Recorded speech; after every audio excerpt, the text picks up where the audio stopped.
Hola, bienvenidos a Real y Ficción. Yo soy H.G. Quintana y quiero comentarte algo. Comenzamos.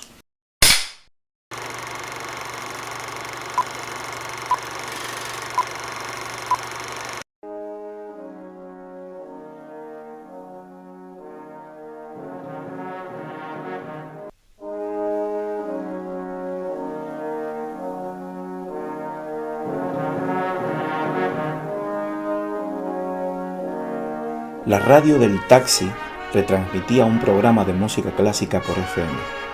Sonaba la Sinfonieta de Janáček. En medio de un atasco no podía decirse que fuera lo más apropiado para escuchar. El taxista no parecía prestar demasiada atención a la música. Aquel hombre de mediana edad simplemente observaba con la boca cerrada la interminable fila de coches que se extendía ante él, como un pescador veterano que, erguido en la proa, lee la aciaga línea de convergencia de las corrientes marinas.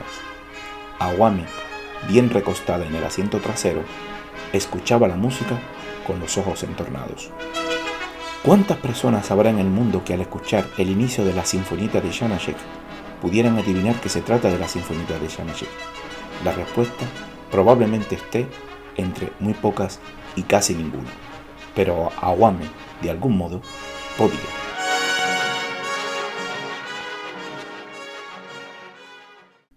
Hola y bienvenido.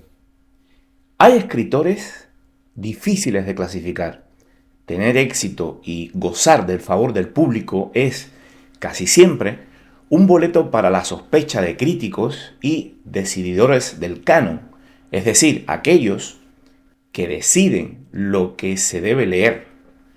Murakami es quizás uno de estos inclasificables. Los que lo odian lo hacen a muerte. Los que amamos su prosa la adoramos. Llegué a Murakami por casualidad. Unos amigos españoles, seguramente en alguna conversación entre copas, supieron que yo no lo había leído. Y en mi 42 cumpleaños, sin pensarlo dos veces, me regalaron los dos primeros libros de Ichikyu Achillon, o 1984. No soy de bestseller, no soy de los que suele leer mucho bestseller. Me patea mucho el estómago cada vez que debo adentrarme en libros que venden mucho, porque por lo general me desencantan, me decepcionan y me dejan un mal sabor de boca. Por eso entré a Murakami con cierto reparo. Una historia de escritores fue la primera impresión, ¿no? Cuando empecé a leerlo. ¡Puaf! Una historia de escritores, los escritores siempre mirándonos al espejo. Y aquí, bueno, hay mucho que discutir. Un tipo al que se le encarga de forma extraoficial la reescritura en negro de la novela La crisálida del aire, para que gane el premio más prestigioso del Japón. Esto es un poco el resumen de una de las historias que ocurre en la novela. Luego, una entrenadora personal que mejora la entrada de capital a su bolsillo con una secreta vida paralela. Bueno, tampoco es nada nuevo. De hecho, es un cliché de la literatura contemporánea, y no digo ahora recientemente, sino hace muchos años, de poner a mujeres fuertes como protagonistas de una historia de ficción. Pero había algo en aquel libro que me ataba mientras criticaba. Me obligaba al buceo ineludible en la lectura de una prosa que me parecía original. Era el tono profundo, era la sencillez del verbo que utilizaba, a veces imprecisa, con salidas de tono y ocurrencias casi melodramáticas, pero de una profundidad introspectiva sobrenatural. Era una filosofía muy personal, una indagación peculiar sobre los seres humanos y sus actos, sus hechos, y que yo no había visto de forma tan sencilla en otros escritores, y que aparecía esta sencillez profunda en cada nuevo capítulo que iba leyendo. Con esa extraña concepción, además, de un mundo diferente, donde existen dos lunas en el cielo, pero que no todos pueden ver. Murakami creó en esta novela un mundo nuevo, un universo con similar fuerza alegórica a Comala, Macondo o Yonatapaufa.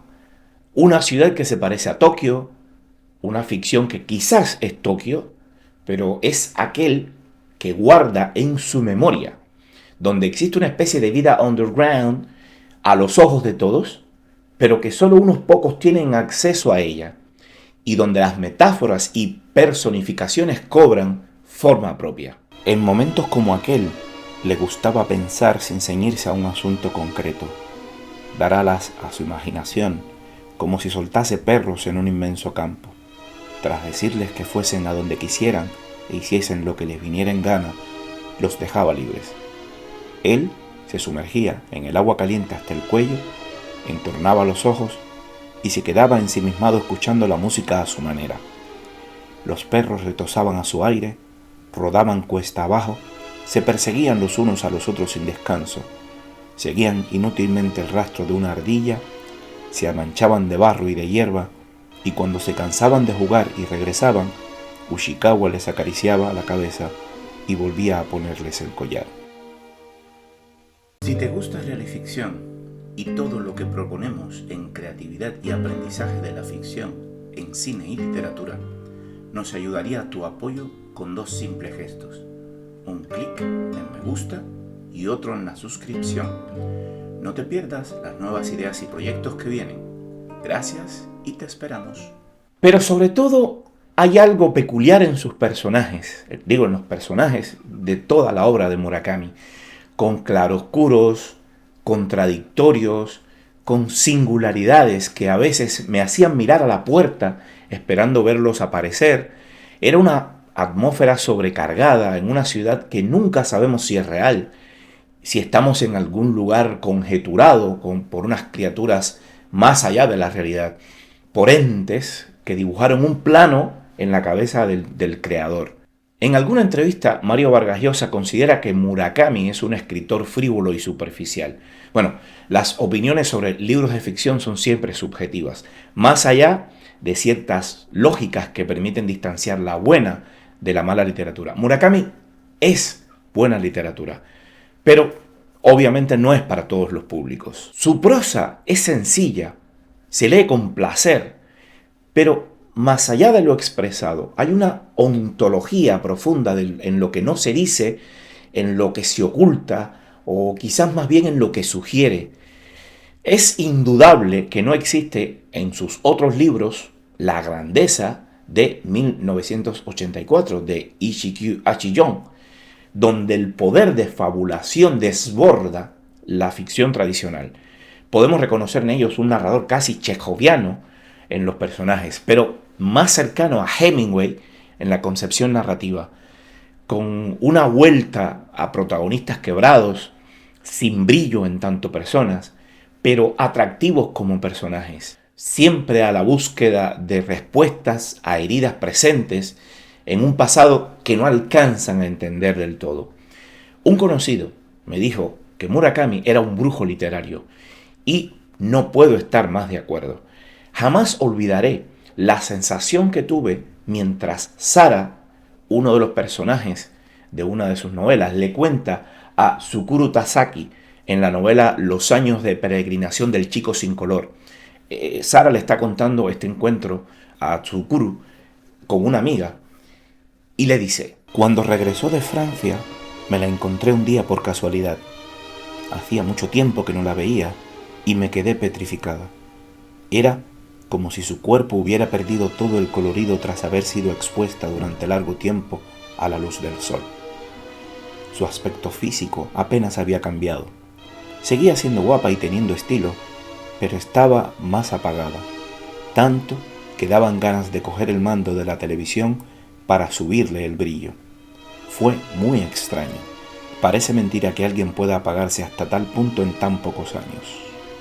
Tan sumido estaba yo en la atmósfera que describía el brujo japonés, que casi tuve el impulso de extender el brazo, coger un mando y tocar los botones para ver cómo podía subir el brillo de la amiga de Sara. Ese es Murakami, con Nobel o sin él, un gran escritor. Gracias y hasta el siguiente.